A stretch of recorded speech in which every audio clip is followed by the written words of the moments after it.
네, 안녕하세요. 안녕하세요. 반갑습니다. 엠맥TV입니다. 엠맥TV입니다. 반갑습니다. 반갑습니다. 저희가 지난 시간에 NK세포가 어떤 세포인지 그리고 이 NK세포가 세포들을 어떻게 구별하는지를 좀 배웠었잖아요. 그쵸. 일단 주제 NK세포와 암 항암제의 역사입니다. 역사. 네, 맞아요. 역사 너무 좋아요. 역사를 잊은 민족에게 미래는 없다. 너무 좋지 않아요? 저 이거 진짜 좋아하거든요. 네. 아, 자, 너무 볼썽인가요? 네. 맞는 말 아니에요, 여러분? 네. 이게 왜냐면 우리가 돌이켜봤을 때 NK맥스가 잘 되고 우리 주주들도 돈 많이 벌어서 돌아봤을 때 그래 NK 한때 그랬지 약간 요런 식으로 뭔가 역사적인 부분들로 생각하면 너무 좋지 않을까 생각을 해서 어떤 말씀을 서사를 드립니다. 만들고 계시는군요. 그럼요. 아. 그 한 축에 저도 있고 앵커님도 있고 이사님도 있다. 자, 일단 각설하고요. 네네. 자, 지난 시간에 이어서 NK세포가 암세포에서 어떤 반응을 하는지 또 이를 통해서 어떻게 치료를 할 수 있는지부터 좀 얘기를 시작해 볼까요? NK세포는 선천면세포다. 그리고 NK세포는 누구나 가지고 있으나 수가 적다. 네, 그리고 맞아요. NK세포는 다양한 면역 수용체를 갖다가 활용하여 암세포와 정상세포를 구분한다. 네, 지난 시간에 이렇게 말씀드렸죠. 오 정리 깔끔한데요? 네. 오 이렇게까지. 오. 네. 그러면 암세포를 이제 구별해서 활성화된 NK세포에서 어떤 물질들이 나오는 거죠? 이제 퍼포린이랑 그랜자임이라는 그 이제 두 가림 물질이 나오는데 네. 퍼포린은 암세포의 구멍을 뚫어요. 아, 구멍을 낸다? 네. 어. 그리고 그랜자임에서 이제 뭐 물이나 이제 뭐 염분 그런 거를 갖다가 내보내 갖고 그 구멍 속으로 그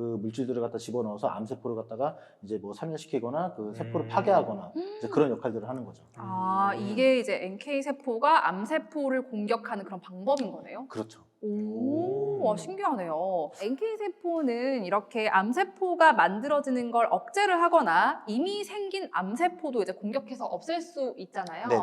그렇기 때문에 이제 연구에 있어서 굉장히 좀 앞으로 중요한 세포가 아닐까 이런 생각이 들긴 아, 하거든요. 그럼요. 이제 NK 세포는 암세포의 발생, 증식, 전이를 억제시켜요. 그러니까 보통 이제 암 환자들 보면 암이 전이됐다 얘기하죠. 그쵸, 맞아요. 네네. 암이 전이되는 거를 또 이제 막아줘요. 암 치료를 하고 나서 암이 없어졌다 그랬는데 또 재발되는 환자들도 있잖아요. 많죠. 네. 그 재발도 막아주고. 미국에 상장돼 있는 어떤 NK 회사가 저 주주니까 그 회사 같은 경우에 재발을 해가지고 주가가 재작년인가 이렇게 작년에 많이 떨어진 걸로 저는 알고 있거든요. 얼마 전에는 NK 세포 관련된 그 주 사업을 갖다 다 접었죠. 아 진짜요? 네.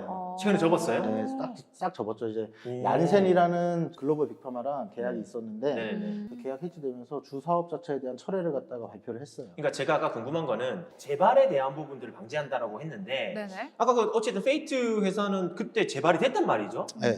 그러면 그거는 혹시 어떤 것 때문일까요? 그러니까 암이 재발하는 이유는 네네네. 암에는 암 줄기세포가 있어요. 네네네. 암줄기세포. 네. 암 줄기세포를 완벽하게 없애지 못하면은 그 암 줄기세포에서 또 다시 암세포들이 또 생겨나게 되는 거죠. 그러니까 기존의 세포들이 암세포로 변하는 건데 네. 그 암 줄기세포가 그 암이 다시 발생하게 되는데 가장 큰 원인을 하는 거죠. 그럼 NK맥스는 이 암줄기 세포를 몇 퍼센트 정도까지 없앨 수 있다라고 보시는 거예요? 현재까지 임상 데이터를 갖다 보면은 암줄기 세포의 사멸 효과를 네. 갖다가 정확하게 데이터로는 갖다가 나타낼 수 있을 수는 없으나 음. 그 암의 어떤 전이가 되고 계속 재발이 되는 걸 갖다가 확실하게는 막아내고 있다는 거는 데이터로 명확하게 나왔어요.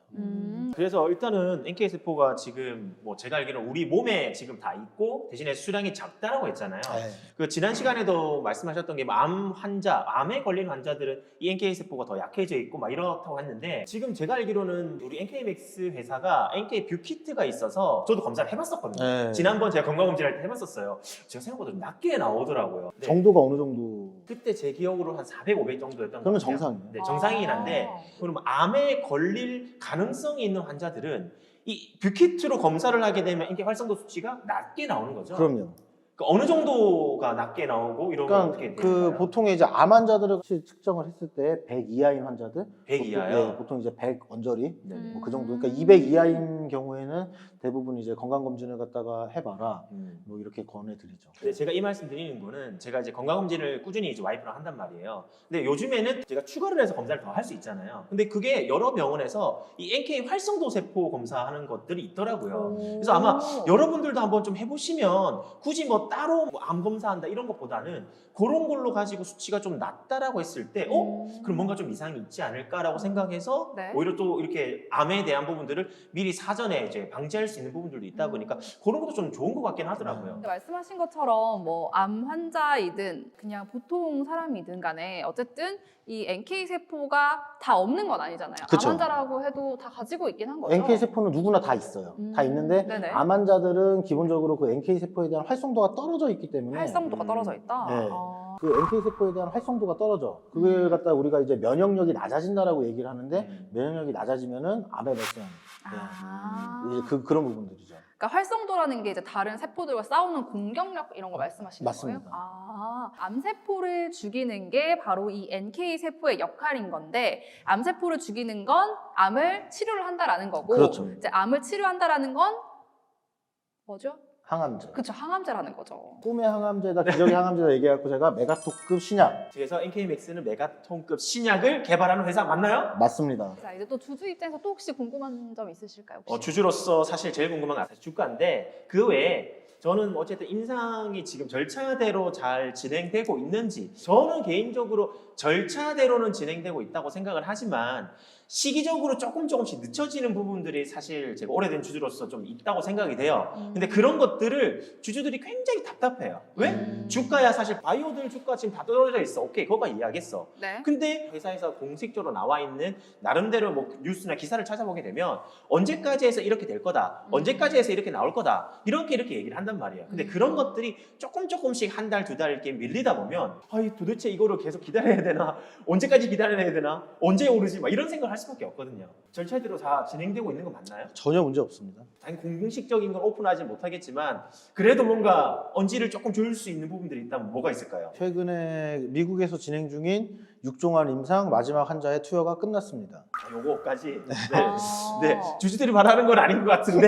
네. 네, 그건 이제 나중에. 네. 절차 확실하게 진행되고 있는 거죠? 아, 그럼요. 네, 알겠습니다. 뭐 일단 뭐 암 얘기가 나와서 이어가자면요. 기존의 항암제들은 어떤 것들이 있는지 먼저 설명해 주시고 또 이 NK 세포 치료제가 기존에 있었던 다른 항암제와는 어떤 좀 차이점이 있는지 이런 것도 설명해 주시면 좋을 것 같은데요. 항암제는 이제 크게 세 가지로 나눠져요. 1세대 화학 항암제. 저희 어머니 위암이었었거든요. 위암 3기였는데 보름 동안 약을 먹는데 진짜 거의 먹지도 못하고요. 온몸이 검해져갖고 손발부터 해서 몸 다 검해져가지고 근데 약을 또 끊잖아요? 그러면 또 온몸이 싹 살아나요. 그러니까 그게 참, 네. 화학 항암제인 네, 거죠. 화학 항암제죠. 네네네. 그리고 이제 2세대 표적 항암제. 특정 어떤 그 표적이 있어야 치료가 가능한 치료제예요. 그리고 우리가 가장 이제 많이 얘기할 3세대 이제 면역 항암제. 자, 이렇게 이번 시간에는 NK 세포가 암 세포를 어떻게 죽이는지, 그리고 또 왜 이 NK 세포가 우리가 주목을 해야 되는지, 그리고 기존의 항암제들이 어떤 것들이 있는지도 좀 간단하게 짚어보긴 했는데 저희가 기존의 항암제와 비교를 하기에는 또 여러 시간들이 필요할 것 같아서 좀 다음 시간 조금 더 세분화해서 이야기를 나눠볼까 하는데 괜찮으실까요? 그렇죠. 너무 길면은 또 네네네, 알겠습니다. 시청하시는 분들이 너무 지루할 수 있으니까. 맞아요. 그러니까 이 NK맥스가 지금 개발하고 있는 이 연구하고 있는 이런 치료제가 기존의 항암제와 어떻게 다른지 좀 궁금하다라고 하시는 분들은 다음 영상에서 기다려주시면 저희가 자세하게 알려드리도록 하겠습니다. 그럼 다음 시간에 만날게요. 안녕히 계세요.